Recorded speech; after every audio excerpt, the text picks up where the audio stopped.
Star प्रवाहावरील ठरलं तर मग ही मालिका सुरुवातीपासूनच प्रेक्षकांमध्ये चर्चेत आहे. त्यामुळे या मालिकेतील प्रत्येक पात्र प्रेक्षकांना आपलंसं वाटतं. मात्र सध्या या मालिकेवर प्रेक्षक प्रचंड भडकले आहेत. नुकताच स्टार प्रवाहाने मालिकेचा एक नवीन प्रोमो शेअर केलाय, ज्यात सायली अर्जुनच्या लग्नाचे कॉन्ट्रॅक्टचे पेपर प्रियाच्या हाती लागले आहेत आणि हे पेपर ती सगळ्यांसमोर सायली अर्जुनच्या वाढदिवसा आणणार असं ती या प्रोमोत म्हणतीये. मात्र हा प्रोमो पाहून प्रेक्षकांनी कमेंट करत संताप व्यक्त केलाय. 2 वर्ष झाले सिरियलला, तरी या भंगार प्रियाचे भंगार प्लॅन अजून कोणाला समजत नाहीये. बिंडोकपणा आहे सगळा. मालिका सुरू झाल्यापासून कॉन्ट्रॅक्टच सुरू आहे. किती फालतूगिरी. आता तरी मालिका पुढे ढकला.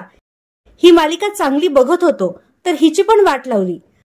मालिकेत सायलीपेक्षा प्रियालाच जास्त महत्व आहे. सायलीला काढून टाका आणि हिलाच मुख्य रोल द्या. काहींनी तर प्रियाला तिच्या दातांवरून देखील हिणवलं आहे. तर ठरलं तर मग मालिकेबद्दल तुमचं काय मत आहे हे नक्की कळवा.